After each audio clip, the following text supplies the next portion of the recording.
كل يوم بنسمع عن التنمية البشرية وكلام كتير عن النجاح والتحفيز، بس عمرك وقفت وفكرت هو الكلام ده حقيقي؟ ليه بعد كل ندوة او فيديو تحفيزي بنرجع نحس اننا محلك سر؟ هل في خرافة بتتباع لينا على انها تنمية؟ خرافة بتقولك ان النجاح سهل وانك تقدر تعمل كل حاجة بكلمتين، بس الحقيقة ان النجاح مش جملة، النجاح مجهود وتخطيط وتعب. وعلشان كده لازم نسأل، هو الكلام اللي بيتقال لينا بيبنينا ولا بيضحك بيه علينا؟ في ناس بتتعلق بالامل الزايد وبتصدق ان التحفيز لوحده كفاية، وده اكبر فخ. التحفيز من غير شغل حقيقي بيتحول لوهم كبير بيخليك تجري ورا حلم مش بتاعك اصلا، وده اللي هنكتشفه في كتاب خرافة التنمية البشرية للكاتب كريم الشاذلي. باختصار الكتاب هو صدمة وعي بتفوقك من حلم مزيف كنت فاكر انه طريق. الكتاب بيكشف الوش التاني لعالم التنمية البشرية اللي بقينا نسمع عنه كل يوم، لكن المشكلة مش في الكلام اللي بنسمعه، المشكلة في اننا بنصدق ان التحفيز لوحده كفاية. كلنا سمعنا الجمل دي، انت تقدر، الكون هيقف معاك، الكل بيقولها ليك، وكل فيديو تحفيزي بيكررها. بس هل دي حقيقة؟ لازم تعرف ان مش كل اللي بنسمعه بيكون صح، وفي فرق كبير بين الكلام والفعل. الناس بتقولك تقدر من غير ما يشوفوا المجهود اللي انت لازم تبذله، وان الكل مش هيتحرك علشانك لو ما اتحركتش انت الاول. النجاح مش بالتحفيز السريع، النجاح بالمثابرة والالتزام. لازم تعرف ان الفعل هو اللي هيوصلك، مش مجرد الكلام الحلو. لكن في نفس الوقت الموضوع مش كله وردي، مش كفاية بس تحلم، لازم تكون مستعد للتحديات اللي هتقابلك في طريقك. كلنا بنحب نسمع عن النجاح ونتمنى نوصل له بسرعة، صح؟ لكن في حاجة مهمة لازم تعرفها، مفيش حاجة ببلاش، والنجاح مش هيوصلك لوحده. الكتاب بيقولك انك لازم تبذل مجهود، وده مش سهل زي ما الناس بتقول. النجاح مش مجرد حلم تجري وراه، لكن محتاج وقت طويل وتعب، واللي بيخلي الناس تفشل انهم مش مستعدين يواجهوا الحقيقة دي. كمان النجاح مش جاي لوحده، لازم تكون جاهز علشان تستقبله، والوعي بنفسك وفهمك لمشاكلك وقدراتك هو اللي هيوصلك للنجاح. لكن الفكرة مش في التفكير لوحده، في خطوات عملية لازم تتبعها علشان تحقق اللي بتفكر فيه. كلنا بنسمع ان التفكير الايجابي هو السر وبيجيب فلوس، لكن الكتاب بيقولك مش كل تفكير بيجيب فلوس. لو كان التفكير لوحده بيجيب نتيجة كان كلنا بقينا مليونيرات من زمان. مش كفاية تفكر بشكل ايجابي، لازم يكون في خطة وتخطيط وتنفيذ. العقل لوحده مش كفاية، لان النجاح محتاج اكتر من مجرد احلام. ناس كتير بتفكر كويس، لكن مش الكل بيحقق النتيجة لانهم ما بيشتغلوش على فكرتهم.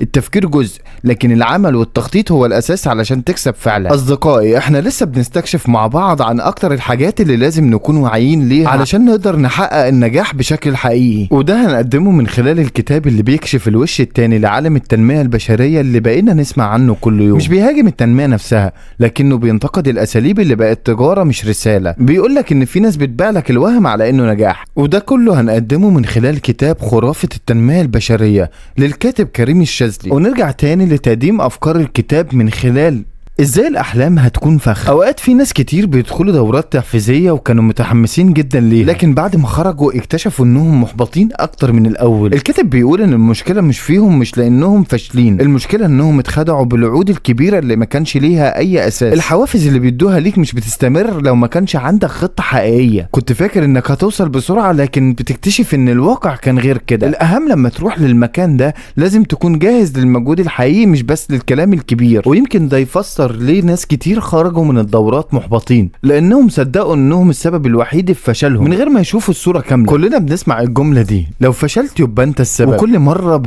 بنلوم نفسنا على الفشل ده. بس الكاتب بيقول في حاجة مهمة لازم تعرفها، ممكن يكون الكلام ده كله غلط. مش كل فشل هو نتيجة لإهمالك أو تقصيرك. أوقات الظروف بتلعب دور، والحاجات اللي بتحصل حوالينا مش بتكون بإيدينا، فممكن تكون مش انت السبب، بس ممكن تكون محتاج تشوف الصورة من زاوية تانية، لأن تحميل النفس فوق طاقتها بيسيب جرح مش بسيط جواك. والمشكلة إن الناس بتصدق الكلام ده وبتعيش عمرها في جلد ذات مش مبرر. ولو كنت فاكر إن النية بس هتشيل عنك الفشل، يبقى لازم تراجع نفسك، علشان الواقع بيقول ان النية من غير فعل عمرها ما هتغير اي حاجة. كلنا بنقول انا ناوي اعمل كذا او ان شاء الله هبدأ قريب. النية حلوة، بس من غير خطوة حقيقية بتفضل مجرد كلام. الكتاب هنا بيشدك ويقول لك النية لوحدها ما تكفيش. لو فضلت تنوي طول عمرك من غير سعي، عمرك ما هتوصل لحاجة. السعي هو اللي بيحول النية لفعل، وده اللي بيفرق بين واحد بيحلم وواحد بيشتغل، لان ربنا سبحانه وتعالى بيحب العامل مش الحالم. الحلم من غير حركة هو وهم، وفي ناس بتقعد سنين تنوي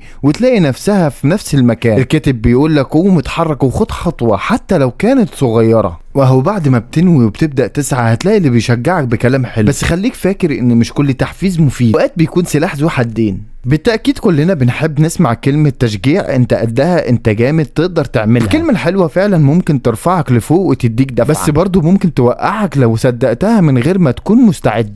ساعات بنتحمس بكلام حلو وننط لحاجات اكبر مننا، واللي بيحصل بنقع ونرجع نلوم نفسنا. علشان كده الكاتب بيقولك التحفيز لوحده ناقص، لازم وعي بنفسك وبظروفك وبقدراتك الحقيقية. الوعي هو اللي بيفرق بين انك تتحفز وتتقدم او تتحفز وتضيع. يعني باختصار الكلمة الحلوة مش كفاية، لازم تكون جاهز ليها. وحتى لو الكلام الحلو شجعك لازم تسأل نفسك كويس الكلام ده جاي منين، لان التحفيز الحقيقي مش دايما فيه صوت المدرب، ساعات بيكون فيه هدوء روحك. كلنا شايفين ان اي حد الايام دي بقى يقدر يلبس بدلة شيك ويقول انا كوتش، بس الحقيقة مش اي كلام من مدرب هيغيرك بجد. اللي فعلا بيغيرك هو صوت جواك. الكاتب بيأكد ان التغيير الحقيقي بيبدأ من جوه مش من قرب. مش لازم تدفع الاف علشان حد يقولك امن بنفسك، لان اللي هيهديك ويصلحك هو دينك مش كلام من بره. ومرجعية الأخلاق والدين أهم من أي مدرب بيقولك تعمل إيه. لو رجعت لربنا واشتغلت على نفسك هتتغير بصدق، لأن المدرب ممكن يغلط لكن ربنا عمره ما هيضلك. لكن قبل ما تسمع أي نصيحة من بره لازم تكون عارف أنت فين ورايح على فين. الوعي بنفسك هو اللي هيساعدك تختار مين اللي تستمع ليه، مش مجرد كلام من حد تاني. كتير بنفتكر إننا ضعاف وإننا مش قادرين ننجح، لكن الحقيقة إحنا مش ضعاف، إحنا بس مش فاهمين نفسنا كويس. الكاتب هنا بيشدك ويقولك ابدأ من جوه، اعرف أنت مين وبتفكر ازاي وايه اللي بيحركك، علشان لما تفهم نفسك هتعرف نقاط قوتك وضعفك، وساعتها هتقدر تشتغل على نفسك صح مش بشكل عشوائي.